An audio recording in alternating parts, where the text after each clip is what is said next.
அனைவருக்கும் வணக்கம். கதை பூக்களிலிருந்து இனிமையான கதைகளோடு நான். எகிப்தை ஆட்சி செய்த பேரழகி கிளியோபாட்ராவின் வாழ்க்கை வரலாற்றின் 4வது பாகத்தை நாம் இன்றைக்கி பார்க்க போகிறோம். கிளியோபாட்ரா சீசர் கடலுக்குள்ளே போனதும் அவர் பாதுகாப்பாக திரும்பி வருவாரா அப்படின்ற கவலையோட காத்துக்கிட்டே இருக்காங்க. சீசரும் அவரோட சென்றவர்களும் அந்த படகை கண்டடைகிறாங்க. நடுக்கடலில் தவிச்சுக்கிட்டு இருந்தவங்களுக்கு முதல்ல உணவும் நீரும் கொடுக்குறாங்க. பின் ஆயுதங்கள், வெடிப்பொருட்கள் எல்லாத்தையும் கவனமாக படகுகளுக்கு இடமாற்றம் செய்கிறாங்க. புதிதாக வந்த ரோமானிய வீரர்களும் உதவிக்கு வந்த படகுகளில் ஏறிக்கிறாங்க. இந்த விஷயங்களை கடலில் அலெக்சாண்ட்ரியாவின் மீனவர்கள் சிலர் பார்க்குறாங்க. அந்த மீனவர்கள் கரைக்கு மீன்களை விற்பதற்காக போகிறாங்க. கெனிமேடின் வீரர்கள் அந்த மீனவர்களை பிடித்து விசாரிக்கிறாங்க. அப்போது அவர்களுக்கு விஷயம் தெரிய வருது. புதிதாக கப்பல் ஒன்று வந்திருக்கிறது. சீசரும் கடலில் தான் இருக்கிறார். கெனிமேடின் மூளை சுறுசுறுப்பாக இயங்க ஆரம்பிக்கிறது. இதில் ரோமானியர்களை வீழ்த்திவிட்டால் துறைமுகம், தீவு, கலங்கரை விளக்கம், பாலம் அனைத்தையும் தன் கட்டுப்பாட்டின் கீழ் கொண்டு வந்து விடலாம். பிறகு கடல் வழியும் அவர்களுக்கு அடைக்கப்பட்டுவிடும். கட்டளையிடுறாரு. ரோமானிய வீரர்கள் கடலில் ஏதோ செய்து கொண்டிருக்கிறார்கள். படகுகளை திரட்டுங்கள். பல திசைகளிலிருந்து கிளம்பி சென்று ரோமானியர்களை கடலிலேயே சுற்றி வளையுங்கள். சீசருக்கு கடலிலேயே நாம் முடிவு கட்டுவோம் அப்படின்ற கட்டளை தான் அது. கட்டளை வெகு வேகமாக பரப்பப்படுது. கண்ணில் தெரிந்த மர வீடுகளை எல்லாம் பிரித்து சிறு சிறு கட்டுமரங்களை உருவாக்குறாங்க. கிடைத்த படகுகளில் எல்லாம் எகிப்திய வீரர்கள் ஆயுதங்களோடு ஏறி போறாங்க. நைல் நதியின் பல கிளைகளிலிருந்து படகுகள் மத்திய தரைக்கடலை நோக்கி விரைந்து போய்கிட்டு இருக்கு. அதே சமயத்துல சீசர் துறைமுகத்தை நோக்கி நெருங்கி வந்துட்டு இருக்காரு. ரோமானிய வீரர்கள் சென்ற படகுகள் பார்வையில படவும் கிளியோபாட்ராவோட முகத்துல மலர்ச்சி ஏற்படுது. அதே சமயத்துல கடலில் பல திசைகளிலிருந்தும் சிறு சிறு படகுகள் முளைக்க ஆரம்பிக்குது. மோதல் ஆரம்பமாகுது. வெடிப்பொருட்கள் இருந்ததால ரோமானியர்கள் தம்மை சூழ்ந்த எகிப்திய படகுகளை எளிதில் சிதறடிக்கிறாங்க. தீயும் வச்சிடுறாங்க, மூழ்கடிச்சிடுறாங்க. சில எகிப்திய வீரர்களை சிறைபிடிக்கிறாங்க. சீசர் பாதுகாப்பாக தரையிறங்குறாரு. புதிதாக வந்த ரோமானிய படைக்கும் சேதாரம் எதுவும் இல்லை. சீசருக்காக கரையில் காத்திருந்த ரோமானிய வீரர்கள் உற்சாக மிகுதியில் கோஷமிடுறாங்க. இந்த வெற்றியினால் துறைமுகம், கடற்கரை பகுதி முழுவதுமே சீசரோட கட்டுப்பாட்டுக்கு வந்துடுது. அத்தனை நேரம் பிரிந்திருந்த கதாநாயகன் தன்னை காண வந்ததும் கிளியோபாட்ரா தன் உதடுகளை சீசரின் உதடுகளிலிருந்து பிரிக்க வெகு நேரம் நீடித்தது. கெனிமேட் அசினோ மீது எகிப்திய வீரர்கள் பலருக்கு கோபம் அதிகமாக இருந்துச்சு. ஏற்கனவே அக்கிலஸ் கொலை செய்யப்பட்டதிலேயே அவங்களுக்கு அதிருப்தியும் இருந்துச்சு. கிட்டத்தட்ட அவர்கள் தமது வீரர்களின் ஆதரவை இழந்திருந்தாங்க. அதே சமயத்தில் எகிப்தியர்களிடையே 3வது அணி ஒன்றும் உருவானது. அதாவது 13ஆம் தாலமி ஆதரவு கூட்டணி தான் அது. அவர்கள் சீசருக்கு ரகசியமாக செய்தியை அனுப்புகிறாங்க. எகிப்திய மக்களாகிய நாங்கள் சமாதானத்தையும் அமைதியையும் தான் விரும்புகிறோம். மேற்கொண்டு மோதல் தொடர்வதில் எங்களுக்கு இஷ்டமில்லை. எங்கள் அரசர் 13ஆம் தாலமியை தாங்கள் விடுதலை செய்துவிட்டால் அனைத்து பிரச்சனைகளுக்கு முடிவு கட்டி விடலாம். 13ஆம் தாலமியின் தலைமையில் எகிப்து அரசு அமைவதே எங்கள் விருப்பம் அப்படின்ற செய்தி தான் அது. சீசர் தமக்கு வந்த அந்த தூதுக்கு முக்கியத்துவம் கொடுக்கிறாரு. சிலரது ஆதரவு மட்டும் கொண்ட ஆனால் வலிமை, திறமை எதுவும் இல்லாத 13ஆம் தாலமியை விடுதலை செய்வதால் அவருக்கு எந்தவித பாதிப்புமே இல்லை. தவிர இதனால அர்சினோ கெனிமேடின் வலிமை வெகுவாக குறைந்து விடுமே. சீசர் தாலமியை அழைத்து பேசுறாரு. எகிப்து மக்களின் விருப்பத்தை தெரிவிக்கிறாரு. அவரை விடுதலை செய்வதாகவும் சொல்றாரு. ஆனா 13ஆம் தாலமியோ, ஐயையோ வேண்டவே வேண்டாம், இதன் பின்னால ஏதோ சதி இருக்கிறதா எனக்கு தோணுது, உங்களோட பாதுகாப்புல இருக்கிறத தான் நான் விரும்புறேன் அப்படின்னு பதறி மறுக்கிறாரு. கெஞ்சி கண்ணீரும் சிந்துறாரு. எகிப்தின் அரசராகிய தங்களை நான் சிறைப்பிடித்து வைத்திருப்பதாக மக்கள் நினைக்கிறாங்க. அதனால இத்தனை குழப்பங்களும் நடக்குது. தங்களை நான் அரண்மனையிலிருந்து வெளியே அனுப்பினால் எல்லாம் சுமூகமாகி விடும் அல்லவா? பயப்படாதீங்க அரசரே, தாங்கள் என்றுமே என்னோட நண்பர் தான். தக்க பாதுகாப்போட தான் உங்களை நான் அனுப்பி வைப்பேன். விரைவிலேயே மீண்டும் சந்திப்போம் அப்படின்னு சீசர் பதிலும் சொல்றாரு. கிளியோபாட்ரா இந்த விஷயங்கள் எதற்குமே எதிர்ப்போ கருத்தோ தெரிவிக்கல. இந்த காய் நகர்த்தல் எதற்கு அப்படின்னு அவளுக்கு தெளிவாகவே புரிஞ்சது.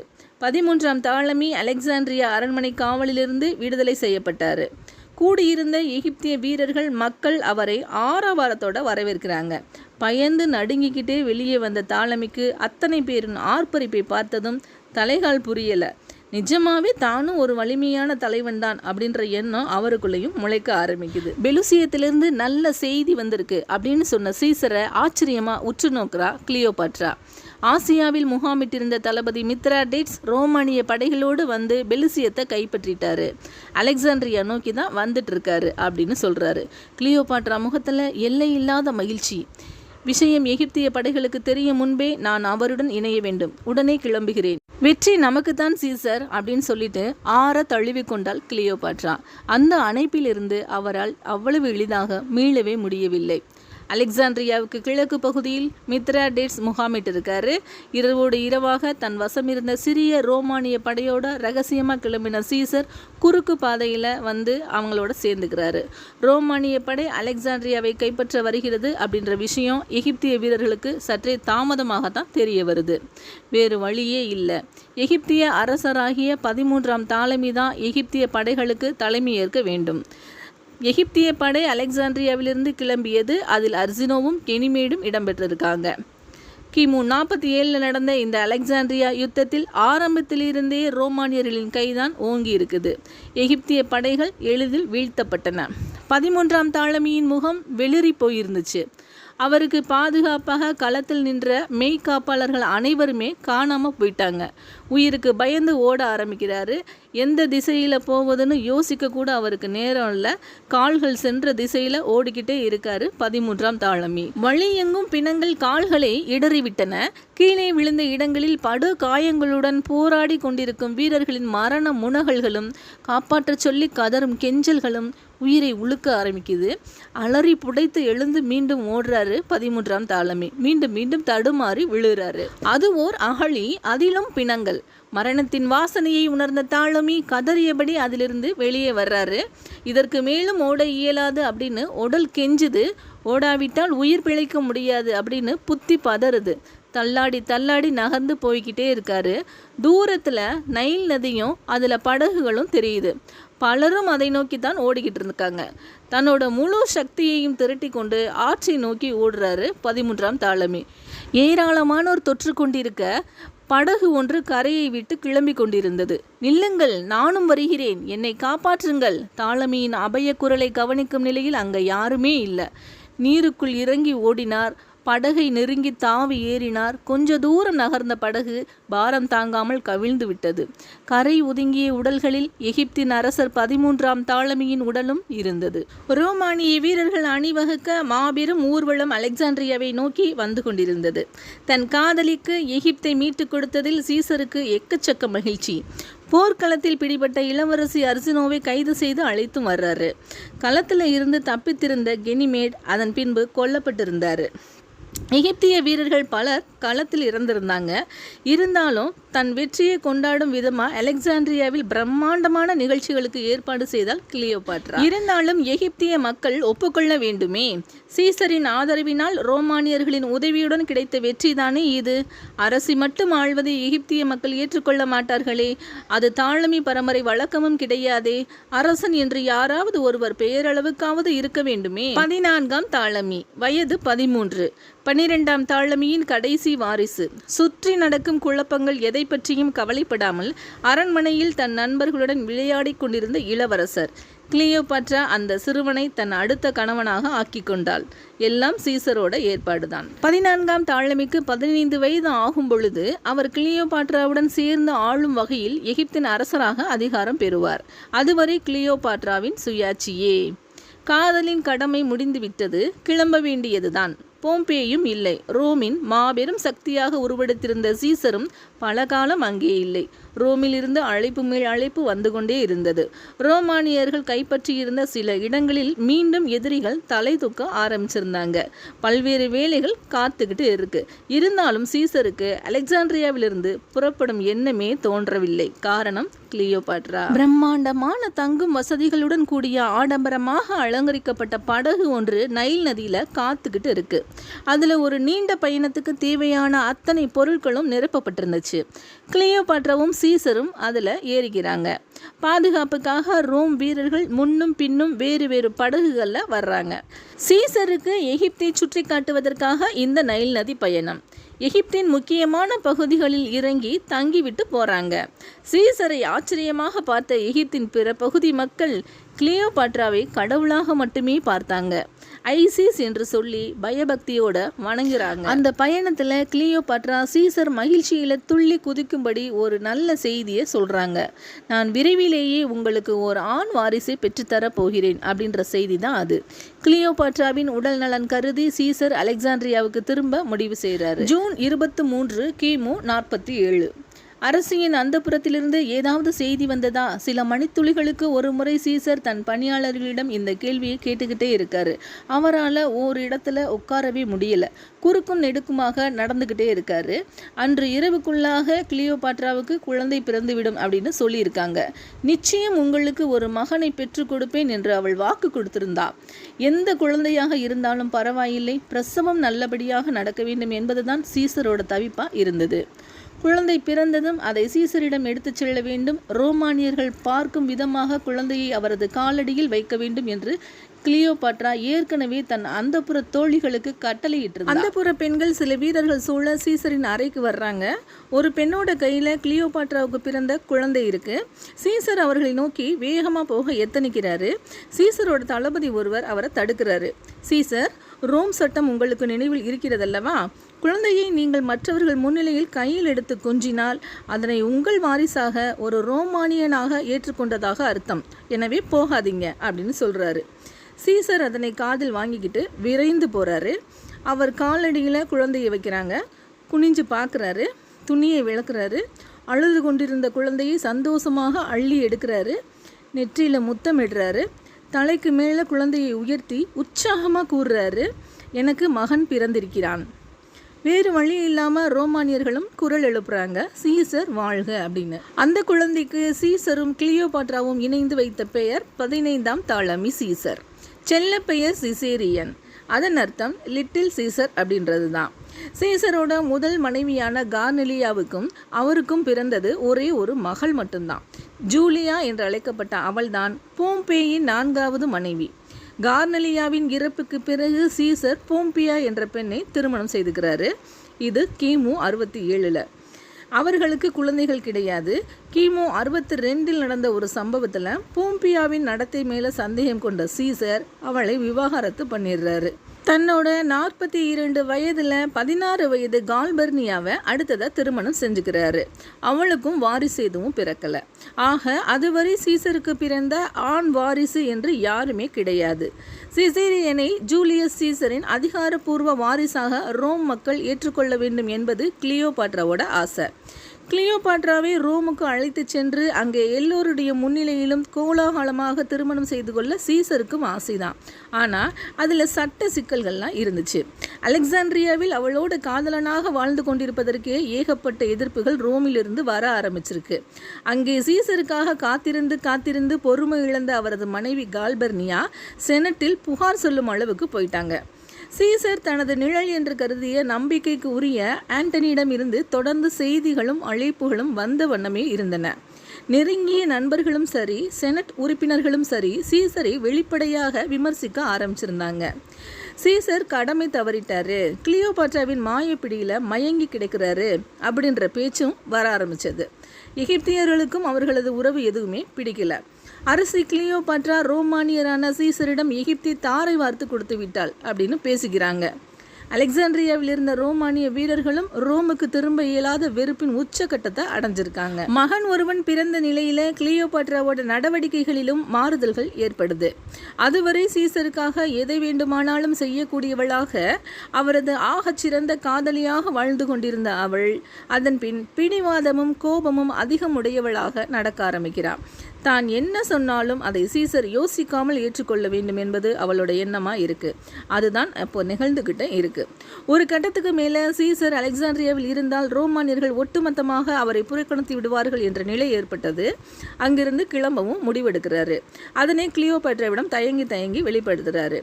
அழுது ஆர்ப்பாட்டம் செய்கிறார் கிளியோபாட்ரா. ஏகப்பட்ட கோப வார்த்தைகள், எக்கச்சக்க வாக்குவாதங்கள், பல மணி நேர பாச போராட்டத்துக்கு பிறகு சீசர் கிளியோபாட்ராவிடம் சம்மதம் பெறுறாரு.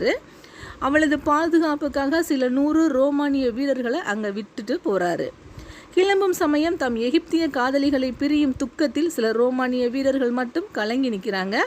ஏனைய ரோமானிய வீரர்கள் உற்சாக குரல் எழுப்பி கொண்டிருக்கிறாங்க. அலெக்சாண்ட்ரிய மக்கள் அவர்களை ஆரவாரத்துடன் வழி அனுப்பி வைக்கிறாங்க. சீசர் தனது நகை ஒன்றை குழந்தை சிசேரியனுக்கு அணிவிக்கிறாரு. கிளியோபாட்ரா கண்ணீரில் குளிக்கிறாங்க. ரோமானிய மாவீரர் சீசர் குலுங்கி அழாத குரதான். சீசர், எப்போது என்னையும் நம் மகனையும் ரோமுக்கு அழைப்பீர்கள் அப்படின்னு கிளியோபாட்ரா கேட்குறாங்க. விரைவில் அப்படின்னு சீசர் சொல்கிறாரு. அது கூடிய விரைவில் நிகழ வேண்டும். சிசேரியனை உங்கள் வாரிசாக நான் ரோமுக்கு அழைத்து வர வேண்டும். தாமதம் செய்து விடாதீர்கள் சீசர். கிளியோபாட்ராவின் குரலில் நடுக்கம் ஏற்படுகிறது. சீசர் ஏறிய கப்பலில் இளவரசி அர்சினோவும் ஏற்றப்பட்டிருந்தாள். அத்தனை காலம் கழித்து ரோமுக்கு திரும்புகிறார் அல்லவா? தான் எகிப்தில் பெற்ற வெற்றியின் அடையாள பரிசாக இளவரசி அர்சினோவை காண்பித்து ரோமானியர்களை சமாதானப்படுத்தலாம் என்பது சீசரோட எண்ணம். எகிப்திய மக்கள்தான் என் உயிர். அவர்களது நலனுக்காகவும் எனது எகிப்தின் வளத்துக்காகவும் நான் உண்மையாக பாடுபடுவேன். என் ஆட்சியில் எகிப்து எப்போதும் அடையாத மேன்மையை, வலிமையை அடையச் செய்வதே என் லட்சியம். எகிப்தின் அதிகாரப்பூர்வ அரசியான கிளியோபாட்ராவுக்கு இது போன்ற எண்ணங்கள் இருந்தன. நடந்து முடிந்த வாரிசு உரிமை போரில் அலெக்சாண்ட்ரியா ஏகத்துக்கும் பாதிக்கப்பட்டிருந்தது. அதனை மறுகட்டமைப்பு செய்வதையே தன் முதல் பணியாக எடுத்துக்கொண்டாள் கிளியோபாட்ரா. உடைந்த பாலங்கள், சிதைந்த கட்டடங்கள், பழுதடைந்த துறைமுகம், பாதிக்கப்பட்ட வீடுகள் சரி செய்யப்பட்டன. பெருமளவு பாதிக்கப்பட்டிருந்த அலெக்சாண்ட்ரியா நூலக கட்டடம் புதுப்பிக்கப்பட்டது. எரிந்து போன பொக்கிஷ நூல்களை யாராலும் திரும்ப அளிக்க முடியாது. புதிதாக பல நூல்களை அங்கே கொண்டு வந்து சேர்ப்பதற்காக தனியாக ஒரு குழுவையே நியமித்தாள் கிளியோபாட்ரா. அலெக்சாண்ட்ரியா வெகு சீக்கிரத்திலேயே தன் அழகை மீட்டு கொண்டது. சரி, இதற்கெல்லாம் நிதி எப்படி கிடைத்தது? அப்போதுதானே போர் முடிந்திருக்கிறது. பொருளாதாரம் நிச்சயம் தள்ளாட்டத்தில் தானே இருந்திருக்கும். எப்படி இது சாத்தியமானது? போரின் பாதிப்பு அலெக்சாண்ட்ரியாவில் இருந்ததே தவிர எகிப்தின் உள்பகுதிகளில் இல்லவே இல்லை. செழித்து ஓடிய நைல் நதி கரைகளில் விவசாயம் வழக்கம்போல் கொட்டி கொடுத்தது. எனவே கிளியோபாட்ரா எகிப்தின் பொருளாதார நிலை குறித்து அலட்டிக் கொள்ளவே இல்லை, தடுமாறவும் இல்லை. மாறாக அவள் புத்திதான் தடுமாறியது. முந்தா நாள் வரை வெறும் இளவரசி, நேற்று வரை அதிகாரமில்லாத அரசி, இன்று அனைத்து அதிகாரங்களும் கொண்ட கேள்வி கேட்க ஆளே இல்லாத அரசி. அழகும் இளமையும் நிரம்பி ததும்பிய அந்த வயதில் அப்படி ஒரு பதவி, அழிவில்லா அதிகாரம் தவிர அன்றைய உலகின் மாபெரும் மாவீரரான ஜூலியஸ் சீசர் அவள் காலடியில். போதாதா இது அவளுக்கு? இந்த எண்ணங்கள் கிளியோபாட்ராவின் மனதில் ஆழமாக வேரூன்றி வேகமாக கிளை பரப்பி நிற்குது. இம்மாதிரியான சூழலில் கூடுதல் பொறுப்பும் பொறுமையும் வரலாம், அல்லது நேர்மாறாக ஆணவமும் அகந்தையும் கூடி போகலாம். கிளியோபாட்ரா இதில் இரண்டாவது வகையில் சேர்ந்துக்கிறார். தன் அரண்மனையை அந்த புறத்தை சொற்கலோகமாக செதுக்க ஆரம்பிக்கிறார். தான் எது செய்தாலும் அதுவே ஆடம்பரத்தின் உச்சமாக இருக்க வேண்டும் அப்படின்னு நினைக்கிறா. உல்லாசத்துக்காக எதை வேண்டுமானாலும் செய்யலாம் அப்படின்ற மனோபாவத்தில் இருக்கிறா. கிளியோபாட்ராவோட உணர்வுகளில் இந்த போதை கலந்ததால உணவு, உடை, உறைவிடம் அனைத்திலுமே மிதமிஞ்சிய மினுமினுப்பு. சுயநலத்துடன் மட்டுமே சிந்திக்க ஆரம்பிக்கிறான். கர்வம், திமிர், இரக்கமின்மை, இன்ன பிற கெட்ட குணங்கள் அவளை ஆள ஆரம்பிக்குது. ஆப்பிரிக்காவிலும் ஆசியா மைனரிலும் ஏகப்பட்ட பிரச்சனைகள், எதிரிகள், போர்கள் பலவற்றை சந்திக்க வேண்டியிருந்தது. போம்பேயின் மூத்த மகன் பாம்பேயஸ் ஸ்பெயினுக்கு தப்பி ஓடியிருந்தார். அவரை துரத்தி சென்று போரிட்டு வென்றார் சீசர். பின் இத்தாலியை அடையும் போது 2 வருடங்களுக்கு மேல் ஆகியிருந்துச்சு. தனது இராணுவ கடமைகளை எல்லாம் முடித்த சீசர் வெற்றி முழக்கங்களுடன் கிமு 45 ரோமை அடைகிறாரு. ஆனால் ரோமானியர்கள் அவரை அந்த அளவுக்கு உற்சாகமாக வரவேற்க தயாராக இல்லை. காரணம், கிளியோபாட்ராவினால் அவர் புகழ் சரிந்திருந்தது. இருந்தாலும் தான் பெற்ற வெற்றிகளை, தன் வலிமையை, தானே இனி இந்த உலகின் மாபெரும் சக்தி என்பதை ரோமானியர்களுக்கு பறைசாற்ற வேண்டாமா? ரோமானிய படைகள் மாபெரும் ஊர்வலமாக ரோமுக்குள் நுழைந்தன. கூடவே அவர்கள் போரில் வென்ற பரிசுகள், கைப்பற்றிய செல்வங்கள், வேட்டையாடிய விலங்குகள், இப்படிப்பட்ட பல விஷயங்களை ஊர்வலமாக எடுத்து வர்றாங்க. பல்வேறு இடங்களில் சிக்கிய அடிமைகளும் வெகு நேரத்துக்கு அணிவகுத்து வர்றாங்க. அடுத்தது போர் கைதிகள் வர்றாங்க. பல்வேறு இடங்களில் கைது செய்யப்பட்ட ராஜ குடும்பத்தினர், அரசர்கள், அரசிகள், இளவரசர்கள், இளவரசிகள் அழைத்து வரப்படுறாங்க. இந்த வெற்றி ஊர்வலங்கள் மட்டும் தினமும் ஒரு குறிப்பிட்ட நேரத்தில் பல நாட்களுக்கு நடத்தப்பட்டன. ஒவ்வொரு நாளும் ஒவ்வொரு பகுதியில் கிடைத்த வெற்றிக்கான ஊர்வலம் என்று அது வகைப்படுத்தப்பட்டிருந்துச்சு. எகிப்தில் கிடைத்த வெற்றிக்கான ஊர்வலத்தில் ஒரு ரதத்தில் வைத்து அர்சினோவும் அழைத்து வரப்படுறார். அலெக்சாண்ட்ரியன் போரில் ரோமானியர்கள் வென்றதன் நினைவு பரிசாக இதோ எகிப்திய இளவரசி அர்சினோ உங்கள் முன்னால் அப்படின்னு சொல்கிறாரு. தொங்கி போன முகம், சோகம் ததும்பும் விழிகள், பரிதாபமான தோற்றம், சங்கிலியால் பிணைக்கப்பட்ட கைகள். அவள் இளவரசி என்பதால் தங்கச் சங்கிலி. ரோமானிய மக்களுக்கு அர்ஜுனோ மேல் இரக்கம்தான் வந்தது. சீசரின் கணக்கு தவறாகி போனது. எல்லாம் அந்த கிளியோபாட்ராவின் வேலைதான். சீசர் இரக்கமில்லாதவராக மாறி போயிட்டாரே. அவர் புத்தியை அலெக்சாண்ட்ரியாவில் அந்தப்புறத்திலேயே தொலைத்து விட்டார் போல. அந்த சதிகாரியின் வலையில் சீசர் விழுந்து விட்டார். இப்படிதான் மக்கள் முணுமுணுக்க ஆரம்பிக்கிறாங்க. சீசர் தர்ம சங்கடத்தில் நெளிகிறாரு. உடனே அர்ஜுனோவை அங்கிருந்து அப்புறப்படுத்த சொல்கிறாரு. அவளை யார் கண்ணிலும் படாத வண்ணம் ரகசிய இடத்தில் காவலில் வைக்கிறாரு. மக்கள் மனதிலிருந்து அர்ஜுனோவை ஊர்வலமாக அழைத்து வந்த காட்சியை உடனே அழிக்க வேண்டும் என்பது அவரது முதல் சவாலாக இருக்குது. வெற்றி கொண்டாட்டங்களின் அடுத்த நிகழ்வாக மாபெரும் மோதலுக்கு ஏற்பாடு செய்கிறாரு. மாபெரும் மைதானம், சுற்றிலும் ஆர்ப்பரிக்கும் மக்கள். மைதானத்தில் 2 விலங்குகள் மோதிக்கொள்ளும். விலங்குகளும் மனிதர்களும் சண்டை போடுவார்கள் அல்லது கைதிகளாக பிடித்து வரப்பட்டவர்கள் 2 குழுக்களாக பிரிக்கப்படுவார்கள். அவர்கள் கையில் ஆயுதங்கள் கொடுக்கப்படும். அவர்கள் மோதிக்கொள்ள வேண்டும். குதிரைப்படை, யானைப்படை சண்டைகளும் உண்டு. மோதல் என்றால் சாதாரணமானதல்ல. எதிரி உயிரிழக்கும் வரையோ அல்லது உணர்விழந்து மண்ணில் விழும் வரையோ போரிட வேண்டும். அன்றைய ரோமானியர்கள் பெரிதும் ரசித்த விளையாட்டு இது. சீசர் மாபெரும் மைதானத்தில் நல்ல ஆழமான செயற்கை ஏரி ஒன்றை உடனே அமைக்கச் சொன்னார். அதில் போர் கப்பல்கள் அமைக்கப்பட்டன. கப்பல்களில் ஆயுதங்கள் ஏந்திய வீரர்களும் ஏற்றப்பட்டார்கள். ஒரு புறம் எகிப்திய கைதிகள், இன்னொரு புறம் பிற கைதிகள். மாபெரும் கப்பல் யுத்தம் ஆரம்பமானது. சில மணி நேரங்கள் நடந்த மோதலில் குரூரத்தை தாங்க முடியாமல் மக்கள் கலைந்து போக ஆரம்பிக்கிறாங்க. ஏராளமான உடல்கள் மிதந்து கொண்டிருந்த அந்த ஏரியின் நீர் சிவந்து போயிருந்தது. சீசர் மீதான மக்களின் அதிருப்தி மேலும் அதிகரித்து இருந்தது. கொஞ்ச நாட்களிலேயே அர்ஜுனோ விடுதலை செய்யப்படுறா. ஆதரவற்று நின்ற அவள் மீண்டும் எகிப்திற்கு செல்ல விரும்பல. சீசர் அவளை எபசஸ் நகரில் உள்ள ஒரு கோயிலில் கொண்டு போய் விட சொல்றாரு. அங்க கோயிலில் தஞ்சமடைஞ்ச அவள் கிளியோபாட்ராவுக்கு பயந்தபடியே மீதி வாழ்க்கையை கழிக்க ஆரம்பிக்கிறாள்.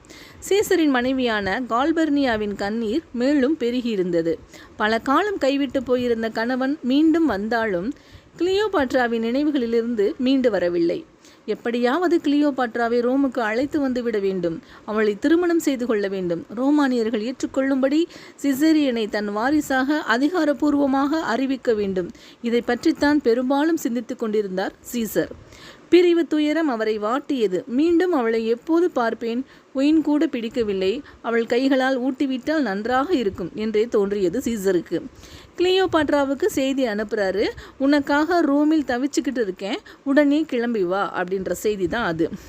ரோமின் நட்பு நாடான எகிப்தை ஆளும் அரசியாக நீ என்னை மரியாதை நிமித்தமாக சந்திக்க வருவதாக இந்த பயணம் இருக்கட்டும் அப்படின்னு சொல்கிறாரு.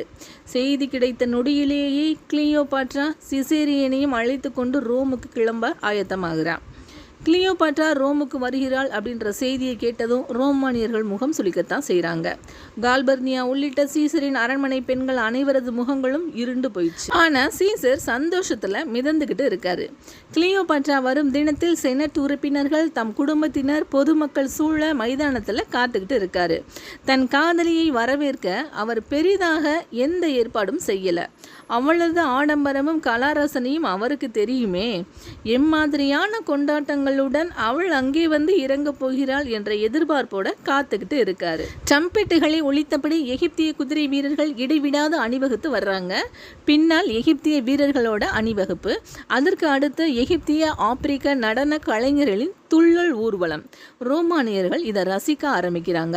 அடுத்து சீசருக்கான பரிசு பொருட்களை அணிவகுத்து வருது. கடைசியாக மாபெரும் ரதம் ஒன்று அடிமைகளால் இழுக்கப்பட்டு வந்தது. பண்டைய எகிப்திய அரசர் துட்டன்காமன் முக உருவத்தில் அமைக்கப்பட்ட அந்த பிரம்மாண்டமான ரதத்தில் கிளியோபாட்ரா கடவுள் ஐசிசி போலவே தகதகக்கும் தங்க உடை அணிந்து கொண்டு கம்பீரமாக அமர்ந்திருக்கிறா. அருகில் அவளோட மகன் சிசேரியனும் இருக்கான். அவளது அழகு ஆடம்பரம் கண்டு ரோமானியர்கள் அன்னிச்சையாக வாய் பழக்க ஆரம்பிக்கிறாங்க. அவள் வந்து இறங்குறா. அயல் நாட்டு அரசி அப்படின்றதால செனட் உறுப்பினர்கள் உட்பட அனைவருமே எழுந்து நின்று மரியாதை கொடுப்பது மரபு. அரை மனதோடு எழுந்து நிற்கிறாங்க. சிசேரியனுடன் சீசர் முன் சென்ற கிளியோபாட்ரா தலை தாழ்த்தி அவருக்கு மரியாதை செய்கிறார். சீசரும் மகிழ்ச்சியாக பதில் மரியாதை செய்கிறாரு.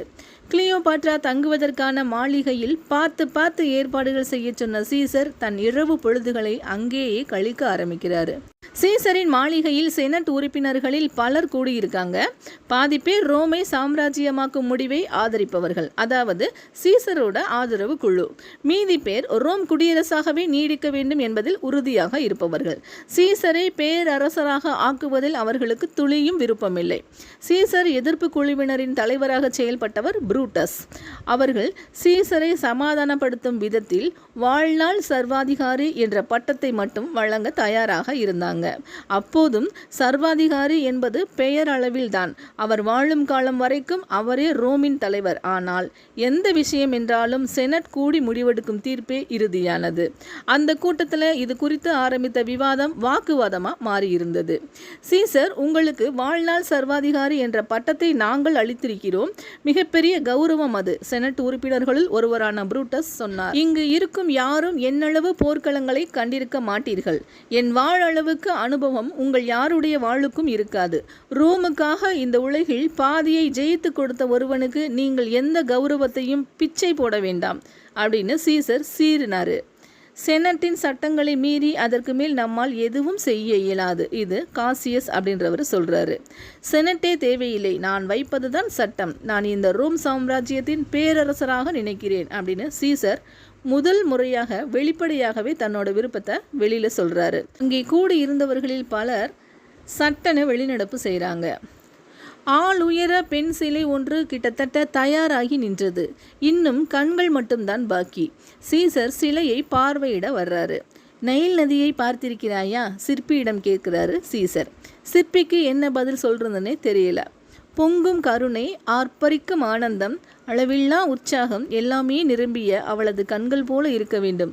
சீசர் கிளியோபாட்ராவை மனதில் வைத்து ஏதேதோ வர்ணித்து கொண்டே சென்றார். சிற்பி குழம்பி போய் நிற்கிறாரு. சீசர் ரோமானியர்கள் வணங்கும் பெண் கடவுளான வீனஸுக்கு கோயில் ஒன்றை கட்டுறாரு. அந்த கோயிலின் முன்புறம் அந்த பெண் சிலை நிறுவப்படுது. அது கிளியோபாட்ராவுக்கான சிலை.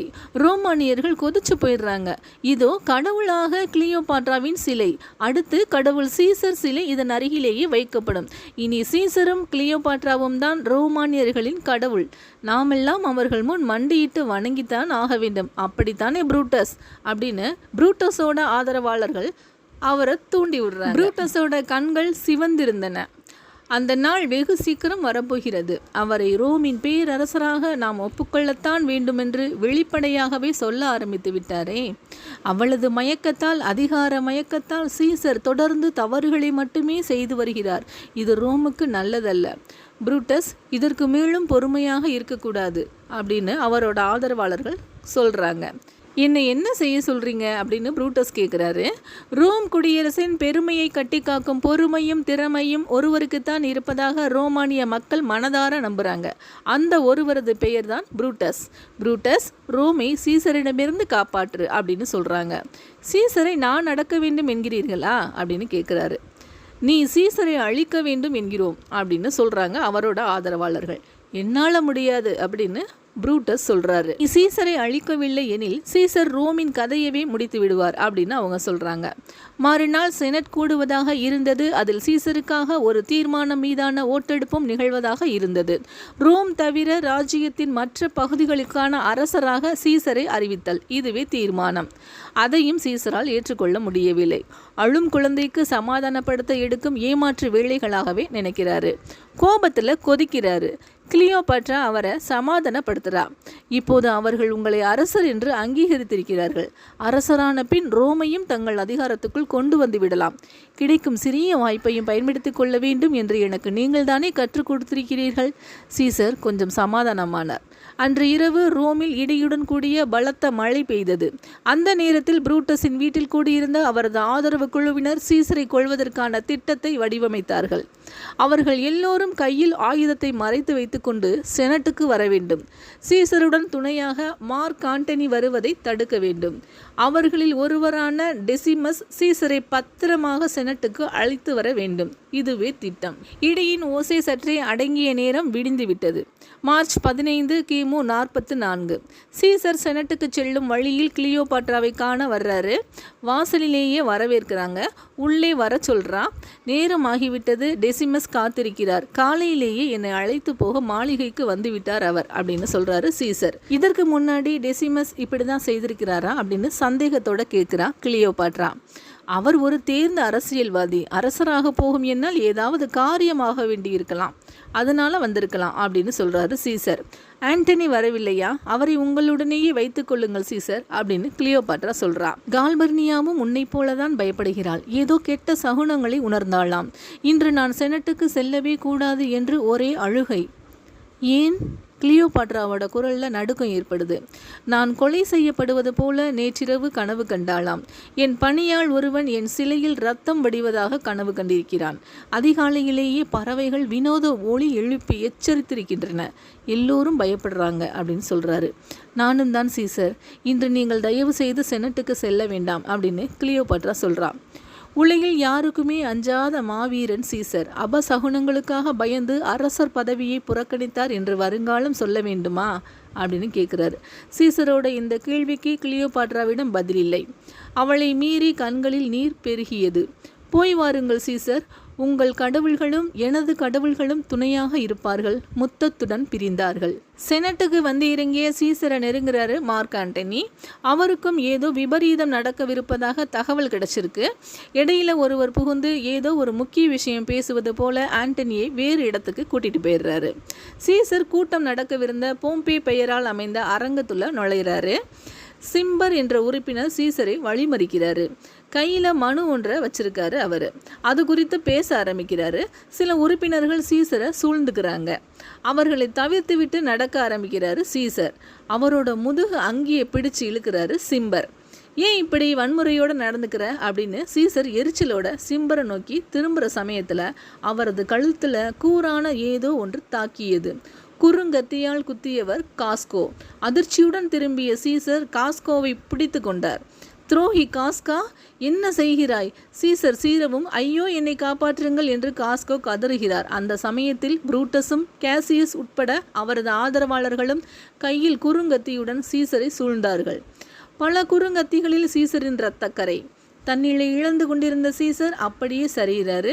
நிலை குத்தி நின்ற அவரது கண்கள் அந்த அரங்கத்தில் இருந்த போம்பேயின் சிலையை பார்த்து கொண்டிருந்தன. அந்த அரங்கத்தில் இருந்த சீசரின் ஆதரவாளர்கள் சிலர் செய்வதறியாது திகைத்து நின்றார்கள். கொலையை அரங்கேற்றிய புரூட்டஸின் ஆதரவாளர்கள் பலர் அதற்கு பின் அங்கே நிற்க தைரியமின்றி தப்பி ஓடினார்கள். புரூட்டஸும் அவரது சில ஆதரவாளர்களும் வெற்றி பெருமிதத்துடன் அந்த அரங்கத்தை விட்டு வெளியே வர்றாங்க.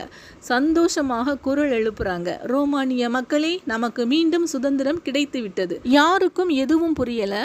புரூட்டஸும் அவரோட ஆதரவாளர்களும் அங்கிருந்து மறைஞ்சிடுறாங்க. சீசர் கொலை செய்யப்பட்டார் அப்படின்ற விஷயம் பின்னரே மக்களை வந்து சேருது. பீதியடைந்த மக்கள் தங்களோட வீடுகளுக்குள்ள சென்று பதுங்கிக்கிறாங்க. மொத்தம் 60 பேர் சீசர் கொலை செய்தியில் ஈடுபட்டதாக கருதப்படுது. சீசரோட உடம்புல மொத்தம் 23 இடங்களில் காயங்கள் இருந்ததாக சொல்லப்படுது. அதில் இரண்டாவதாக நெஞ்சில் விழுந்த கத்தி குத்துதான் மிகவும் ஆழமானது. அதிலிருந்து தான் அதிக ரத்தம் வெளியேறி இருக்கிறது. அதனால் தான் அவர் இறந்து போயிட்டாரு. இது இறந்து போன சீசரின் உடலை ஆராய்ந்து பார்த்த அவரது மருத்துவர் ஆன்டிஸ்டியஸின் அறிக்கை. உலகின் முதல் போஸ்ட்மார்ட்ட அறிக்கையும் இதுதான். கிளியோபாட்ரா சீசரின் இறப்பு செய்தி கேட்ட நொடியில் நொறுங்கி போனாள். அவரது உடலையாவது இறுதியாக ஒரு முறை பார்க்க ஏங்கினாள். பயம். சிசேரியனுக்கு ஆபத்து நேர்ந்துவிட்டால் என்ன செய்வது? தாமதிக்கவில்லை. உடனே அலெக்சாண்ட்ரியா கிளம்ப தயாரானாள். அதே சமயத்தில் அவளுக்கு இன்னொரு விஷயமும் தெரிய வந்தது. சீசர் தன் அதிகாரப்பூர்வ மகனாக ஒருவரை தத்து எடுத்திருந்தார், ஆக்டேவியஸ். அவர் சீசருக்கு பேரன்முறை. சீசர் எழுதி வைத்திருந்த உயில் மூலமாக இந்த விஷயம் வெளிப்பட்டது. இனி சிசேரியன் என் மகன் மட்டும்தானா? சீசரின் வாரிசு இல்லையா? எனில் நான் ஏமாற்றப்பட்டு விட்டேனா? கிளியோபாட்ரா தாங்க முடியாத வருத்தத்துடன் ரோமை விட்டு கிளம்பினாள். எகிப்திய படைகள் சூழ பாதுகாப்பாக அலெக்சாண்ட்ரியா வந்தடைந்தார். 55 வயது சீசரின் உடல் அவரது மாளிகைக்கு கொண்டு வரப்பட்டது. அவரது மனைவியான கால்பர்னியா கதறாங்க. முந்தைய இரவுல இடித்த இடியும் கனவில் தோன்றிய கெட்ட சகுனங்களும் நினைவில் வந்து வந்து அவளை வாட்டுது. உங்களுக்கு உடல்நிலை சரியில்லை என்று நான் வேண்டுமானால் புரூட்டஸுக்கு தகவல் சொல்லிவிடுகிறேனே, நீங்கள் செனட்டுக்கு செல்ல வேண்டாம் என அவள் காலையில் சீசரிடம் சொல்லி பார்த்தாள். அவர் பொய் சொல்ல விரும்பவில்லை. ஏதேதோ சொல்லி அழுது புலம்பிய அவளை தேற்ற யாராலும் முடியவில்லை. செனட் வளாகத்தில் இருந்தும் சீசரை காப்பாற்ற இயலாத துர்பாக்கியம் மார்க் ஆண்டனி வெளிக்காட்டவில்லை. சீசரின் இறுதிச் சடங்குகளுக்கான ஏற்பாடுகளை செய்வதில் தீவிரமாக இருந்தார். சீசரின் உடல் தகன மைதானத்தில் வைக்கப்பட்டிருந்தது. வீரர்கள் அணிவகுத்து நின்றார்கள். கூடியிருந்த மக்களின் அழுகுரல் நிற்கவில்லை. ஆண்டனி சீசரின் உருவம் கொண்ட மெழுகு சிலையை அங்கே கொண்டு வரச் செய்தார். அதில் சீசருக்கு எங்கெல்லாம் காயம் ஏற்பட்டுள்ளதோ அத்தனை காயங்களும் காட்டப்பட்டிருந்தன.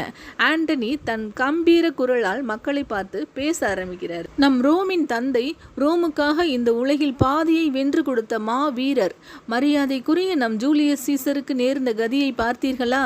இதோ இங்கே ஒலிப்பது என் குரல் அல்ல, நம் ஒவ்வொருவருடைய குரல் என்று ஆரம்பித்து உணர்ச்சி பொங்க சீசரின் பெருமைகளை பேச ஆரம்பிக்கிறாரு.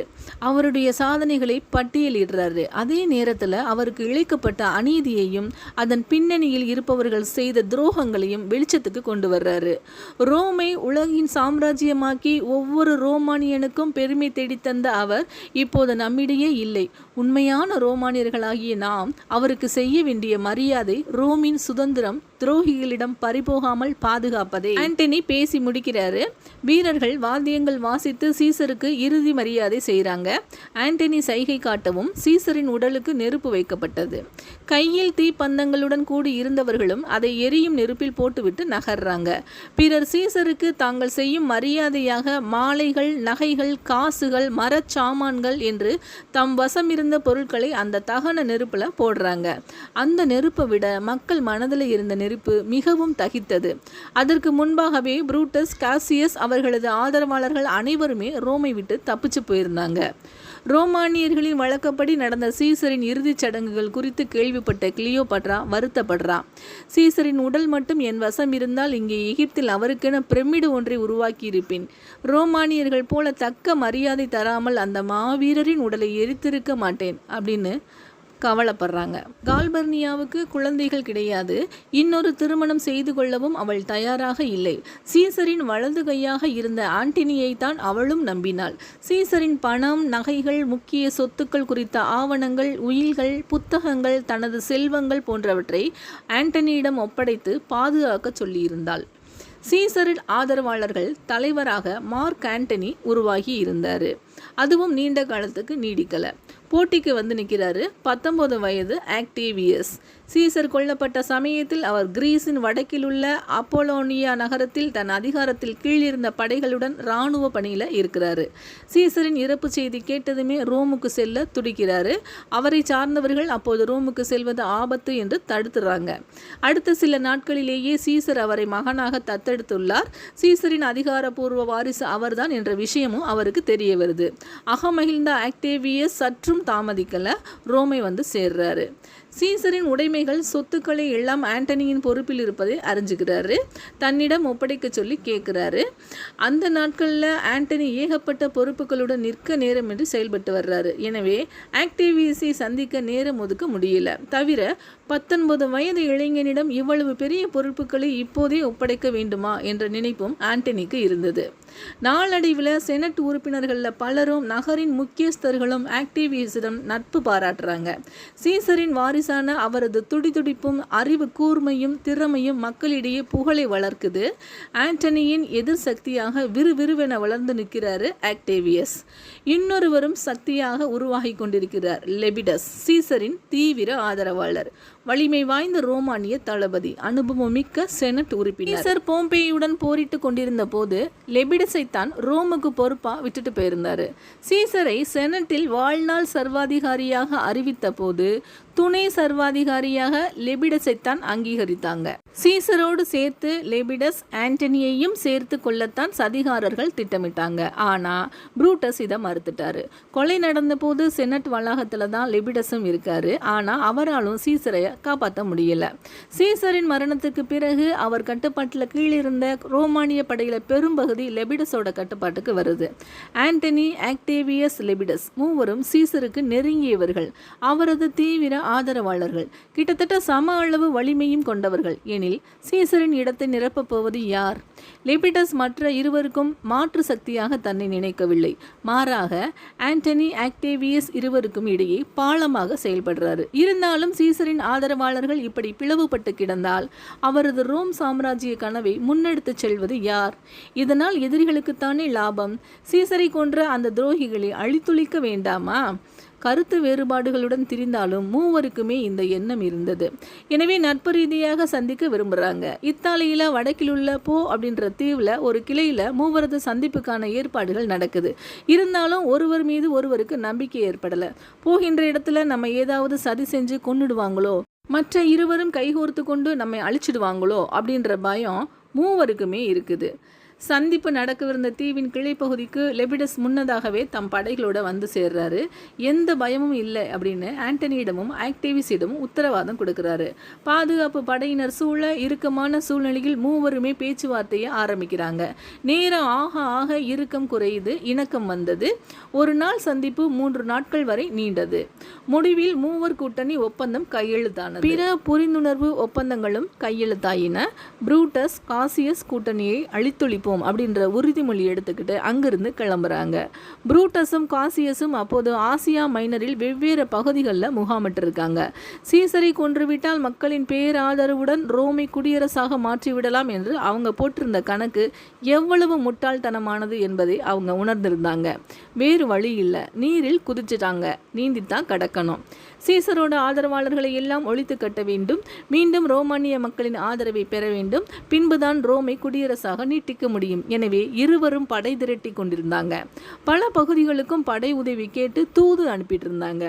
அவர்கள் அனுப்பிய தூதுவர்களில் ஒருவன் விவரம் தெரியாமல் அலெக்சாண்ட்ரியா சென்றான். புரூட்டஸ் காசியஸுக்கு ஆதரவு கேட்டு கிளியோபாட்ரா முன்னாடி நிற்கிறான். அவமானப்பட்டு போய் திரும்பிடுறான். ஈசரை கொன்றவர்களை பழிவாங்க வேண்டாமா? கிளியோபாட்ரா ஆண்டனியின் உதவிக்கு அனுப்புவதற்காக எகிப்திய படைகளை தயார் செஞ்சுக்கிட்டு இருக்கா. அதே சமயத்தில் கிளியோபாட்ராவின் நடவடிக்கைகளால் சீண்டப்பட்ட காசியஸ் எகிப்து மீது படையெடுக்க திட்டமிடுறாரு. அலெக்சாண்ட்ரியாவிலிருந்து எகிப்திய கப்பல் படை ஆண்டனிக்கு உதவுவதற்காக கிளம்புது. ஆனால் மத்திய தரைக்கடலில் புயலில் சிக்கி சின்னாபின்னமாயிருது. தப்பித்த ஒரு சில கப்பல்களும் திசை மாறி காணாமல் போயிடுது. விஷயம் அறிந்த கிளியோபாட்ரா உடைந்து போயிடுறா. கூடவே காசியஸும் படையெடுத்து வரப்போவதா கிடைத்த தகவலால் அதிர்ந்து போய் நிற்கிறா. ஆனால் காசியஸின் எகிப்திய படையெடுப்பை தடுக்கும் விதமாக புரூட்டஸ் கிட்ட இருந்து ஒரு செய்தி வருது. ஆண்டனி, ஆக்டேவியஸ், லெபிடஸ் மூவரும் கூட்டணி அமைத்து படையெடுத்து வர்றாங்க, போருக்கு தயாராக இருக்கவும் அப்படின்ற செய்தி தான் அது. பிலிப்பி மாசிடோனியாவில் அமைந்த ஒரு நகரம். புரூட்டஸும் காசியஸும் அங்கே முதலில் வந்தார்கள். புரூட்டஸ் ஒரு சமவெளியிலும் காசியஸ் கடற்கரையிலும் முகாமிட்டாங்க. பின்பு அங்கே வந்த ஆண்டனி காசியஸ் முகாமுக்கு எதிர் திசையில் தன்னோட முகாமை போடுறாரு. சற்றே உடல் நலமின்றி அங்கு வந்து சேர்ந்த ஆக்டேவியஸின் முகாம் புரூட்டஸின் முகாமுக்கு எதிர் திசையில் அமைக்கப்பட்டது. லெபிடஸ் சில பணிகள் காரணமாக ரோமிலேயே இருந்துட்டாரு. 2 புறமும் படைபலம் சமமாகத்தான் இருந்தது. ஆனால் புரூட்டஸும் காசியஸும் உணவு தட்டுப்பாட்டில் தவிச்சாங்க. அவங்களுக்கு இடையே சில கருத்துக்களில் வேறுபாடுகளும் தோன்ற ஆரம்பித்தது. இப்போது போர் தேவையா என்று புரூட்டஸ் யோசிக்க ஆரம்பித்தார். எதிரிகளை இதற்கு மேலும் விட்டு வைக்கக்கூடாது அப்படின்றது காசியஸோட வாதமாக இருந்தது. போரை அடுத்த குளிர்காலம் முடியும் வரையாவது தள்ளி போடலாம் என்கிறார் காசியஸோட தளபதி ஒருவர். ஏன் அப்படி சொல்கிற அப்படின்னு கேட்குறாரு காசியஸ். இந்த போரினால் எனக்கு எந்த லாபமும் கிடைக்க போவதில்லை, தள்ளி போட்டால் என் ஆயுள் காலத்தில் 1 வருடமாவது அதிகரிக்குமே அப்படின்னு அந்த தளபதி சொல்கிறாரு. இந்த பதிலை கேட்டதும் காசியஸும் அதிர்ந்து போயிடுறாரு. இனி ஒன்றும் செய்ய முடியாது, எதிரிகள் நாளை போரை ஆரம்பிச்சிருவாங்க. இரவோடு இரவாக முகாமை காலி செய்துவிட்டு ஓட தன்மானம் இடம் கொடுக்கல. மறுநாள் களத்தில் இறங்க மனதளவில் தயாராக ஆரம்பிக்கிறாங்க. அன்று இரவு புரூட்டஸின் முகாமில் கேளிக்கைகளும் கொண்டாட்டங்களும் காணப்படுது. புரூட்டஸ் தனது வீரர்களுக்கு உத்வேகம் அளிக்கும்படி நீண்ட உரை ஒன்று ஆற்றுறாரு. நேர்மாறாக காசியஸின் முகாமில் மயான அமைதி இருக்கு. காசியஸ் தனக்கு நெருக்கமானவர்களிடம் பேசிக்கொண்டிருக்கிறார். இனி எதையும் தடுக்க முடியாது, நிகழ்வது நிகழத்தான் போகுது, நல்லது நடக்கும் என்று நம்புவோம். நாளை இரவு மீண்டும் இங்கே உணவுக்காக கூடுவோம், நாளைக்கு எனக்கு பிறந்த நாள் அப்படின்னு சொல்றாரு. விடிந்ததும் களம் இறங்கும் முன் காசியஸும் புரூட்டஸும் சந்தித்தார்கள். போர் வியூகங்கள் குறித்து பேசினார்கள். களத்துக்கு கிளம்பும் முன் காசியஸ் கேட்குறாரு, தோல்வி நேர்ந்தால் நீ களத்திலிருந்து தப்பிச்சு போயிடுவியா அல்லது அங்கேயே இறுதி மூச்சு வரை நின்று போராடுவியா அப்படின்னு. புரூட்டஸ் அமைதியாக சிரித்தபடி சொல்கிறாரு, நாம் வெற்றி பெற முடியாவிட்டால் ரோமை காப்பாற்ற முடியவில்லையே என்ற வருத்தம்தான் என்னை கொள்ளும், களத்திலிருந்து ஒருபோதும் தப்பித்து ஓட மாட்டேன் அப்படின்னு. இருவரது வீரர்களும் கொஞ்சம் நம்பிக்கை இழந்துதான் காணப்பட்டார்கள். காரணம் அபசகுனங்கள். காசியஸின் முகாமில் வைக்கப்பட்டிருந்த கடவுள் சிலை ஒன்று தானாக கீழே விழுந்தது. அவர்களது முகாமை ஏராளமான வௌவால்கள் கடந்து சென்றன. தவிர தேனீக்கள் கூட்டம் கூட்டமாக தாக்கவும் செய்தன. அப்போது எதையும் யோசிக்க நேரமில்லை. எதிர் முகாமிலிருந்து போரை தொடங்கும் விதமாக வாத்திய ஓசை கேட்க ஆரம்பித்தது. கிமு 42 அக்டோபர் 3 அன்று பிலிப்பி போர் ஆரம்பமானது. புரூட்டஸின் படைகளும் ஆக்டேவியஸின் படைகளும் மோதின. 3 மைல்கள் தள்ளி காசியஸின் படைகளும் ஆண்டனியின் படைகளும் போரிட்டன. உடல் நலக்குறைவோடு இருந்த ஆக்டேவியஸ் களமிறங்கவில்லை. எனவே புரூட்டஸ் அவரது படைகளை எளிதாக சிதறடித்தார். ஆக்டேவியஸை பிடிக்கும் எண்ணத்துடன் அவரது முகாமுக்கு விரைந்தார். அதற்கு முன்பாகவே தனது பாதுகாவலர்களுடன் களத்திலிருந்து தப்பித்து போயிருந்தார் ஆக்டேவியஸ். குதிரையை செலுத்துவதில் சூரரான ஆண்டனியின் போர் வியூகத்தில் காசியஸின் படைகள் சிதைந்து போயிருந்தன. தன் நண்பருக்கு கை கொடுக்கலாம் என்று புரூட்டஸ் படைகளுடன் காசியஸை தேடி வந்தபோது அவரது முகாம் காலியாகி கிடந்தது. காசியஸுக்கு என்ன ஆயிருக்கும்? தோற்கடிக்கப்பட்டு விட்டாரா? இதையும் படபடக்க தேடிச் சென்ற புரூட்டஸ் தூரத்தில் குன்று போல் இருந்த ஒரு பகுதியில் சில வீரர்களுடன் யாரோ பதுங்கி இருப்பதை பார்க்கிறாரு. அது யாராக இருக்கும்? காசியஸா இல்லை ஆண்டனியா? சென்று பார்த்து வர ஒரே ஒரு குதிரை வீரனை மட்டும் புரூட்டஸ் அனுப்புறாரு. காசியஸும் தூரத்தில் யாரோ வருவதை பார்த்து பயந்து நிற்கிறாரு. ஆண்டனியின் ஆளாக இருக்குமோ? யார் என்னவென்று விசாரியுங்கள். ஆண்டனியின் ஆளாக இருந்தால் கழுத்தை சீவி விடுங்கள் அப்படின்னு மற்றவர்களுக்கு கட்டளையிடுறாரு காசியஸ். அங்கே அமைக்கப்பட்டிருந்த தற்காலிக கூடாரத்துக்குள் பதுங்கினார். பிண்டாரஸ் என்ற அவரது பணியாளனும் கூடாரத்துக்குள் சென்றான். அந்த பகுதியிலிருந்து எந்த தகவலும் கிடைக்காததால் புரூட்டஸ் அங்கே தம் படைகளுடன் விரைந்து வர்றாரு. யாரும் தென்படவில்லை. குதிரைகளிலிருந்து இறங்கி வாளை உருவியபடி அந்த கூடாரத்துக்குள்ள நுழைகிறாரு. ஒரே ஒரு உடல் மட்டும் கிடக்குது. அது காசியஸ். அதே அக்டோபர் 23 அன்று ஆண்டனி படைகளும் புரூட்டஸின் படைகளும் களத்தில் மோதின. காசியஸின் இழப்பு புரூட்டஸை மனதளவில் பலவீனப்படுத்தி இருந்துச்சு. அவரால் களத்தில் கவனம் செலுத்த முடியல. ஆண்டனியின் கட்டுக்கோப்பான படை களத்தில் ஆதிக்கம் செலுத்தினது. புரூட்டஸோட படை வீழ்ந்து விட்டது.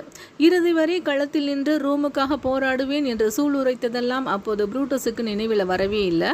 தன் பாதுகாவலர்களோட களத்திலிருந்து தப்பிச்சு ஓடிட்டாரு. சீக்கிரம் இங்கே வாருங்கள், மறைவிடம் ஒன்று இருக்கிறது. நீரோடை ஒன்றை கடந்து ஓடிக்கொண்டிருந்த புரூட்டஸை அவரது பாதுகாவலர் அவசரமாக அழைக்கிறாரு. பாறைகள் மரங்கள் நிறைந்த அந்த இடத்துல ஒரு மர பொந்துல புரூட்டஸ் பதுங்கிக்கிறாரு. உடன் மற்றவர்களும் அருகருகில் பதுங்கிக்கிட்டாங்க. எதிரிகள் அருகிலேயே நடமாடுவதை அவர்களால் உணர முடியுது. இருட்டும் வரை அங்கிருந்து நகர முடியல. தண்ணீர் கிடைக்குமா? செத்து விடுவேன் போல இருக்குதே அப்படின்னு புரூட்டஸ் கெஞ்சுறாரு. பாதுகாவலர் ஒருவர் பதுங்கி பதுங்கி நீரோடைக்கு சென்று தன்னோட ஹெல்மெட்டில் நீர் கொண்டு வந்து கொடுக்குறாரு. புரூட்டஸுக்கு தாகம் தனியவே இல்லை. மற்றவர்களும் தவிச்சுக்கிட்டு இருக்காங்க. இந்த முறை சென்று திரும்பிய பாதுகாவலர் உடலெங்கும் காயங்கள். எதிரிகள் இங்குதான் இருக்கிறாங்க, என்னை பார்த்துட்டாங்க, எப்படியோ தப்பிச்சு வந்துட்டேன் அப்படின்னு சொல்றாரு. அதற்கு மேலும் அங்க இருந்தா ஆபத்தல்லவா? ரோமின் இந்த துரதிர்ஷ்ட நிலை கண்டு வருந்துகிறேன். காசியஸின் மரணமும் நிகழப்போகும் எனது மரணமும் நிச்சயம் ஆண்டனிக்கு மகிழ்ச்சி தரக்கூடியதுதான். என்னை பற்றி அதிகம் கவலைப்படாதீங்க, உங்களை பாதுகாத்து கொள்ளுங்க. புரூட்டஸ் தன் சகாக்களுக்கு பிரியாவிடை கொடுக்கிறாரு. ஒவ்வொருவராக அங்கிருந்து பதுங்கி பதுங்கி நகர ஆரம்பிக்கிறாங்க. புரூட்டஸ் அங்கிருந்து தப்பித்து செல்ல நினைக்கல. தன் சகாவான ஸ்டெரடோ என்பவரிடம் வாழ கொடுக்கிறாரு. தன்னை வெட்ட சொல்லி கழுத்தை நீட்டுறாரு. முடியவே முடியாது என்று ஸ்டெரடோ கதறாரு. புரூட்டஸ் தன் அடிமையை அழைத்து கையில் வாளை கொடுக்கிறாரு. ஸ்டெரடோ பதறாரு. நீங்கள் ஒரு அடிமையின் கையால் அவமானப்பட்ட சாவதை என்னால் பார்க்க முடியாது. அடிமையின் கையிலிருந்து வாளை பிடுங்கிய ஸ்டெரடோ தன் கண்களை இறுக மூடியபடி ஒரே வெட்டு. புரூட்டஸின் உடல் கொஞ்ச நேரம் துடிதுடித்து கொண்டிருந்தது. புரூட்டஸின் இறப்பு பிலிப்பி போரை முடிவுக்கு கொண்டு வந்தது. அவரது ஆதரவாளர்கள் பலரும் கொல்லப்பட்டிருந்தனர். ரோம் குடியரசாக நீடித்திருப்பதற்கான சாத்தியங்கள் கிட்டத்தட்ட அழிக்கப்பட்டிருந்தன. இதற்கு பிறகு ரோமின் நிலை என்ன ஆகும்? சீசரின் அந்த இடத்தை பிடிக்க போகும் நபர் யார்? கிளியோபாட்ராவின் நிலை அடுத்தடுத்து என்ன ஆனது? இதை நாம அடுத்த பாகத்தில் பார்க்கலாம். நன்றி.